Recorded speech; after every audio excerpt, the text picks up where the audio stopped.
Hi everyone, today we are going to go over Notes 1.1, which is points, lines, and planes.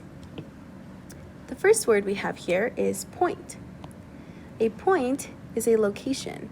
It has neither shape nor size. So when we have a point in geometry, you're usually going to see something like this, just a point, and it's going to be labeled by a letter. In this example, we have point A. I could add another point and call it point B if I want. So it's usually just one letter. That's how you're going to name it. And that is, everything's going to be made up of points in geometry. Okay? Next we have a line.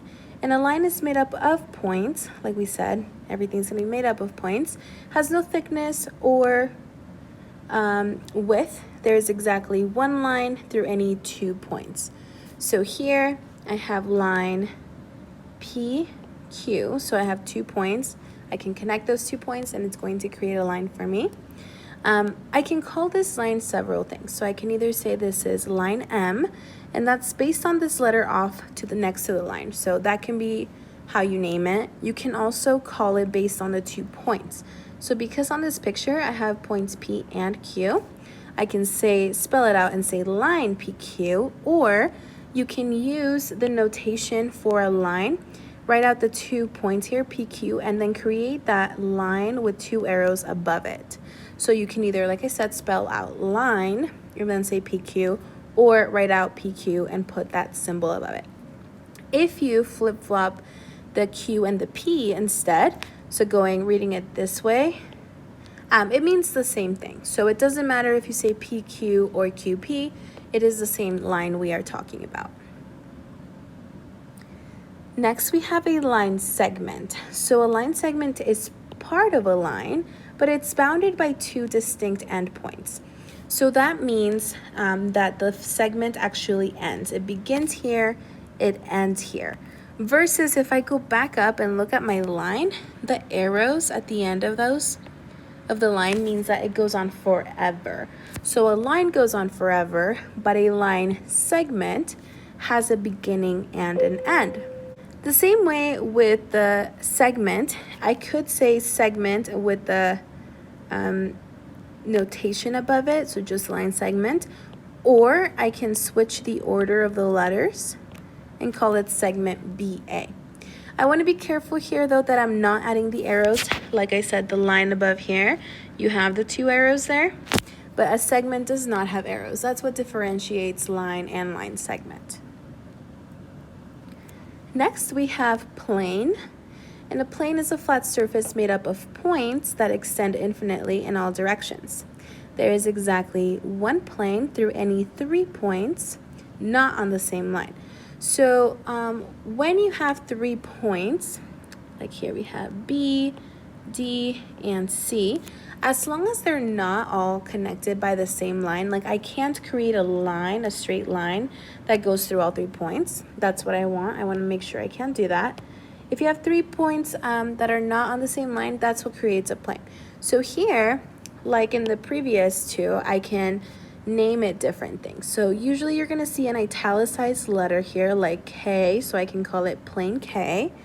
Or you're able to use those 3 points that create the plane to call it that. So you can say plane BCD or CBD or BDC. It doesn't matter which order you put it in, as long as you either name 3 points on the plane or that capital italicized letter and usually somewhere in the plane. Okay. Collinear is our next vocab word here. Collinear. If points are on the same line, they are collinear. So I know there's a lot of vocabulary words here, but if you think about the word like coworker, for example, that usually means you work with that person on the same job, right? So collinear, that's where that prefix comes from if you want to think of it that way. So same line. So we're talking about 2 points that are on the same line, just like your coworker, you and your coworker work at the same job. Same thing with coplanar. So that again, the first part, like coworker, that means you are on the same plane. So same line versus same plane, collinear and coplanar. All right, so here's our first example. We have this picture, and we're going to use this picture to name all these things that are up here to the left. So name a line that contains point A. So first thing you want to do is, where is point A? Point A is right there. And this has several ways to name it. We're looking at this line as a whole. And I know it's a line because of the arrows. It goes on forever. So I can either call it line L, and I'm using this italicized letter off to the side, but it can be called different things as well. You can use any 2 points on the line. So I can go AB and make sure I do my arrows above. Remember, you can also flip those letters, so call it line BA. You can use like AC if that's what you prefer, and flip those letters. You can also just use like BC if you don't want to use A. And again, you can switch off those letters. It doesn't matter which order you do it in. So any of those, technically, like I said, you can switch them. I don't need to write all 6 or 7 correct answers, but I'm just going to show you. So you see, any of those would be correct on a quiz or a test, okay? Next question, what is another name for line M? So now I'm telling you, okay, here is line M. How else can I call it?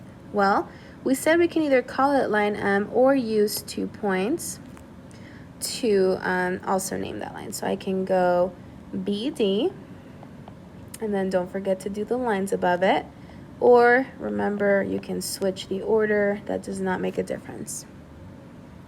Okay. I'm going to clear my picture a little bit to help me with the other questions here. All right. Name a point not on AC. So here's AC again, and it wants me to list a point that's not literally on it. So I have 2 options here. When I look at the picture, here's another point and here's another point, and these 2 points are not touching the line. So I can say point E or point D. Either of those options would be correct. They're literally physically not touching my line. Okay. Next, what is another name for line L? So again, I'm here. And this is very similar to question number 1 because line L contains point A. So any of the answers that I chose for number 1 really would work here. So I could say AB or AC or BC and flip any of those letters. Any of that would work. Okay. And the last question, name a point not on line L or line M. So identify which lines we're talking about. We're talking about line L here and line M here. So we really only have one option. There's only one point that is not on either of those lines. So that's my only possible answer, and that is point E.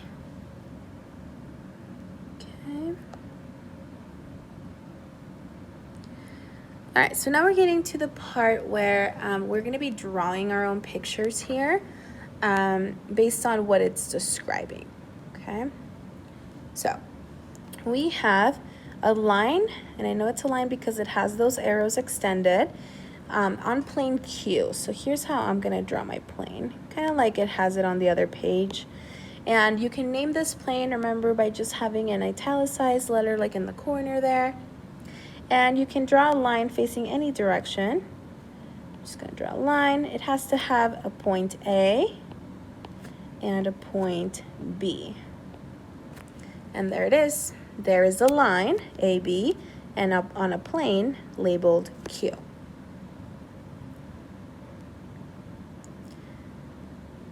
Next we have, this is line ST intersecting. So they need to cross each other.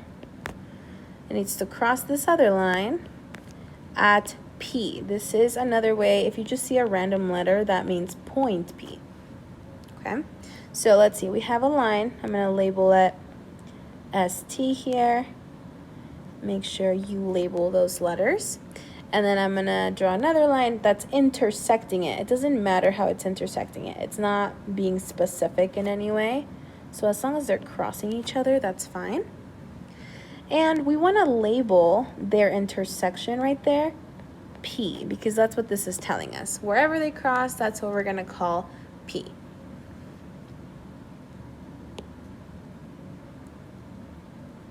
Okay. Number 8, point X is collinear. So remember, like co-worker, it means on the same line. So I need to create a line that has points A, P, and X. So here's my line. I know it needs to have those 3 points. And it's not being specific on which way you need to write it. So you literally could just go, oh, A, P, and we need to just make sure X is also on the same line.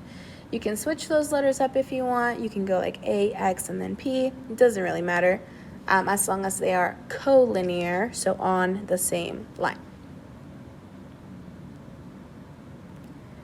Number 9, on the other hand, is saying I want Y to not be collinear. So these two are going to be on the same line. So line, this is T, and this is P. But I need to make sure that point Y is not on the line. So literally pick anywhere else on your paper and make sure Y is not on the same line. That's it.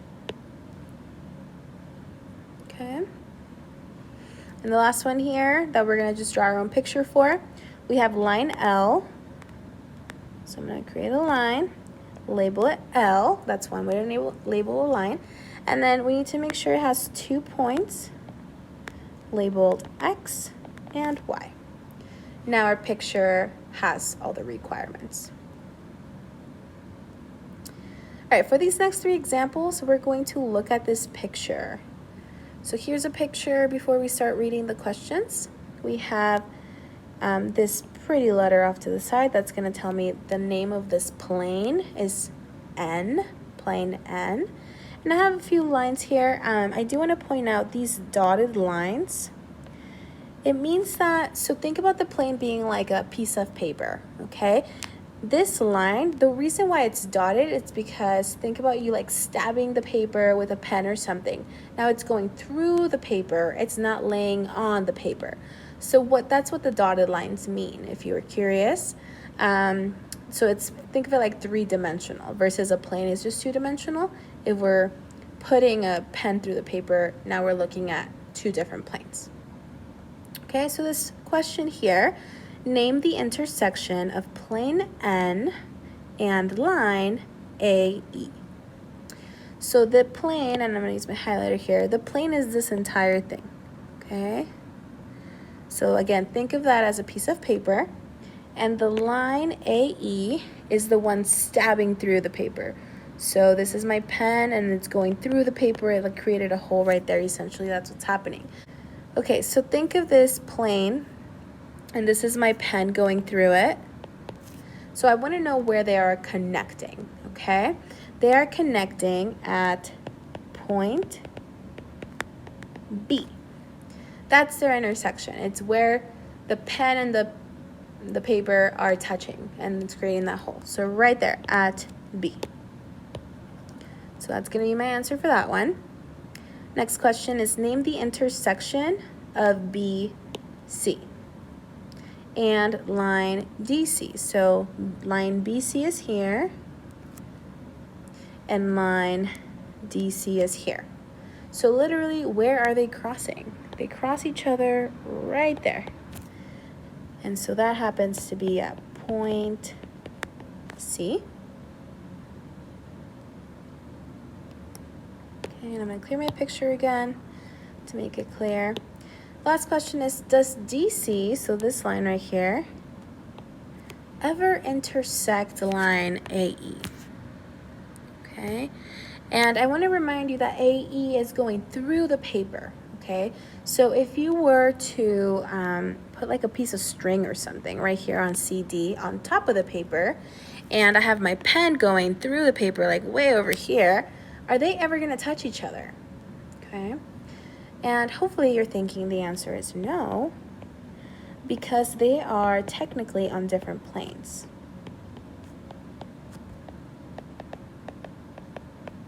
Okay, they're never going to touch each other. The piece of string that I was referring to, like CD or DC, is going to stay on the paper versus my pen is crossing through the paper on a separate end. So they're never going to touch there. Okay, almost done with these examples. So 14, name the 3 line segments that intersect at point A. So here we have like a drawing of a box, and here's point A. So which 3 segments kind of come towards A? So we have 1, 2, 3. Okay, so then you can choose how to name these. They all should have the letter A in them somehow. So I'm going to start with this one here. We can say segment BA or AB. Remember, the order of the letters does not matter. Then I'm going to go to the one in the middle here. So you can say like AD. And then the last one here is GA or AG. It doesn't matter. But because they all intersect with point A, it makes sense that A is part of the name for all of them. Okay? It doesn't matter, again, if you flip the letters. Awesome. Then, name the line of intersection for planes GAB and FEH. So I'm going to grab my highlighter here, and I'm going to highlight first GAB. So GAB would be GAB. So think about which part of the box that would cover mostly. That's going to be the top. It's like the top of the box. Then I'm going to grab a different color here so you can see FEH. So FEH would refer to this side of the box. So literally look at where they connect. Where does the yellow connect with the green? And it happens to be right there. So I need my 2 letters G and H. Okay. And the reason why it's a line, and I added the arrows, first of all, it gives you the hint that it's going to be a line. But anytime 2 planes intersect, it's going to create a line. Anytime 2 lines intersect, it's going to intersect at a point. So they all kind of go back and relate to each other. Okay, and this last one is a word problem. So Nathan's mother wants him to go to the post office and the supermarket. She tells him that the post office, the supermarket, and their home are collinear, which means that they're on a line, okay? And the post office is between the supermarket and their home. Make a map showing the 3 locations based on this information. So because I know they're going to be collinear, I know that they're on the same line. Okay, so now it just matters where I put these points. All right, I'm going to use the letter S for supermarket. Or you can write out supermarket on your map if you really want. I'm going to use P for the post office. And I'm going to use H for home. Okay, so Mom also told him that the post office is between the supermarket and their home. That means that the post office is in the middle if it's between, right? And then home and supermarket. And that's your picture. As long as you read that part of the problem, that post office is between, and then these are your 2 endpoints. So home, supermarket, they're the 2 endpoints. Okay. And that's it for these notes. These are all the examples.